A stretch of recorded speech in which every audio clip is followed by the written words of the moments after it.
You're staring at a high-stakes deadline, yet you find yourself frozen, scrolling through a feed you don't even care about. You might even stay in a draining, toxic relationship because the familiar misery requires less effort than the terrifying energy of starting over. When you repeat these patterns, it's easy to assume you're the problem. You tell yourself you lack discipline or that your personality is flawed. But the world isn't conspiring against you.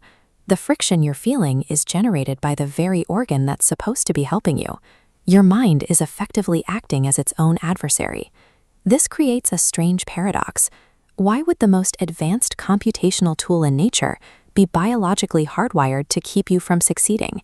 For the vast majority of human history, survival had nothing to do with personal growth. It was a strict numbers game. Our ancestors lived on the edge of starvation, where every movement was a withdrawal from a very limited caloric bank account. Because food was scarce, your brain evolved a single dominant directive: conserve energy at all costs. In the wilderness, doing nothing wasn't laziness, it was a survival strategy. The problem is that modern success requires cognitive load. Tasks like learning a new language, navigating a career pivot, or solving complex problems require significant metabolic energy. Your primitive brain doesn't see a career opportunity, it sees a spike in energy consumption. It interprets this intense mental effort as a biological threat, a drain on the resources you need to stay alive. We are living with a biological mismatch.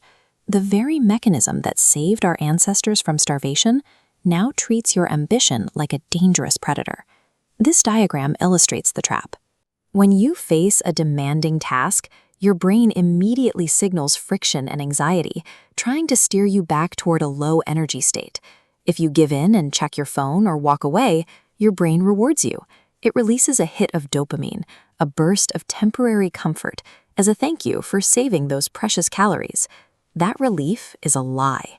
Within minutes, the comfort drops off, leaving a long, descending baseline of anxiety. The task remains unfinished, the guilt compounds, and you are left with permanent regret. Repeating the same mistakes is not a sign of a broken character. It is your brain successfully executing its ancient energy-saving programming. Biological comfort functions as a silent tax on your potential. It is a mechanical process that, left unmanaged, locks you into a life defined by what you didn't do. We often look at high achievers and assume they possess a different kind of brain, something naturally stronger or more resilient than our own. In reality, they are fighting the same biological baseline. Their brains are also trying to save calories and avoid the friction of hard work. Success occurs when a person learns to treat their physical actions and their emotional resistance as two separate, unrelated systems. This is the conscious override. It is the ability to take the next step when your internal chemistry screams to stop.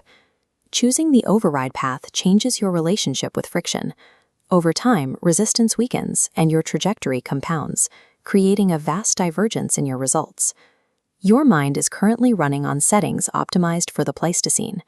To thrive in the modern world, you have to acknowledge these ancient routines and choose to ignore them.